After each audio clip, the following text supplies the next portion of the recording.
ආයිබෝවන් කැමිගෙද recipe YouTube channel එකට ඔයාලව අදත් ආදරෙන් පිළිගන්නවා. මම අද ඔයාලට කියලා දෙන්න ආවේ පොලොස් වලින් කොහොමද රොටි එකක් හදාගන්නේ කියලා. ඉතින් මේක වෙනස් රොටි එකක්. ඉතින් අපි බලමු කොහොමද මේ රසම රස පොලොස් රොටි එක හදාගන්නේ කියලා. අපිට මුලින්ම ඕනි වෙනවා පොලොස්. මම මෙතන සාමාන්‍ය ප්‍රමාණයේ පොලොස් ගෙඩියක් කපලා අරන් තියෙනවා. ඔයාලා පොලොස් කපපු ගමන් වතුර එකකට දාලා කහ ටිකක් දාලා හොඳට සෝදලා අරන් තියාගන්න.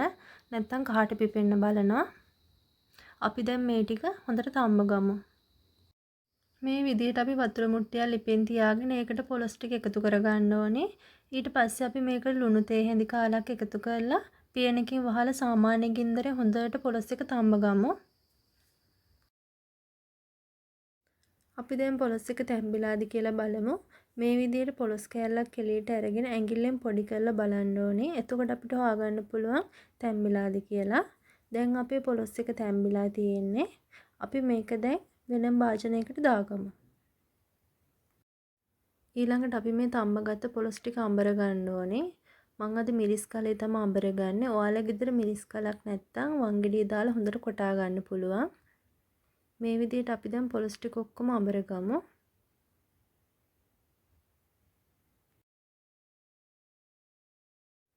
මේ තියෙන්නේ මම හොඳට අඹරගත්ත පොලොස් ටික. ඊළඟට අපිට පාන් පිටි ඕනි වෙනවා. මම මෙතන පාන් පිටි ග්‍රෑම් 250ක් අරන් තියෙනවා. ඒ වගේමයි අපිට පොල් ඕනි වෙනවා. සාමාන්‍ය පොඩි පොල් ගෙඩියක් තමයි මම ගාගෙන අරන් තියෙන්නේ. ඊළඟට අපි මේකටම අඹරගත්ත පොලොස් ටිකත් එකතු කරගන්නවා. ඒ වගේමයි ලුණු, කරපිංචා, කැරට්, අමු මිරිස් එකතු කරගන්නවා.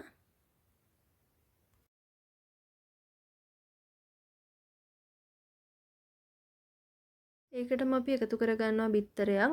ඔයාලා කැමති නම් විතරක් බිත්තර එකතු කරගන්න. ඊට පස්සේ අපි ලුණු තේ හැඳි කාලක් එකතු කරලා මේ මිශ්‍රණය හොඳට කලවම් කරගන්න ඕනේ. මම ගත්ත භාජන ඉඩමදි නිසා මම වෙන භාජනයකට මේ මිශ්‍රණය එකතු කරගත්තා. ඊට පස්සේ අපි හොඳට කලවම් කරගන්න ඕනේ.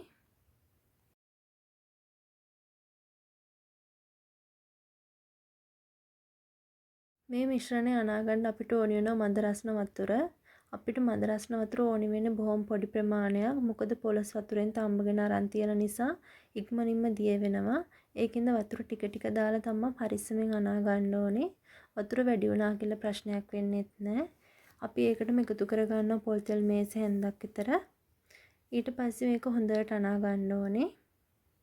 වතුර වැඩි වුණා කියලා ඔයාලා බය වෙන්න එපා. අපිට රොටි එක හදාගන්න බැරි වෙන්නේ නැහැ.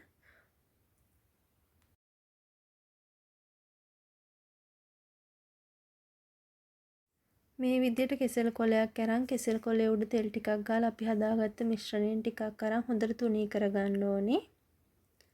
ඔයාලගේ මිශ්‍රණයේ තෙත වැඩි වුණා කියලා බය වෙන්න එපා. අපිට රොටි එක හදාගන්න පුළුවන්.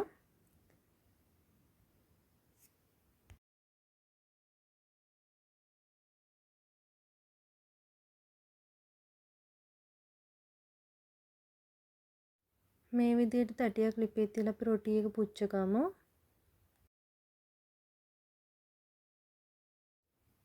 රොටි එක මේ විදිහට උස්සලා කෙසෙල් කොලේ අයින් කරලා අපි රොටි එක හොඳට දෙපැත්තෙන් පුච්ච ගන්න ඕනේ.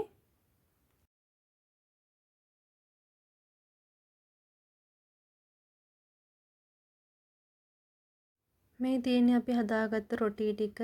ඉතින් පාන් පිටි වලින් විතරක්ම රොටි හදනවට වඩා මේ විදිහට පොලොස් එකතු කරලා හදපුවම රසයි වගේම ගුණයි. මේ පොලොස් තියෙන කාලෙනේ.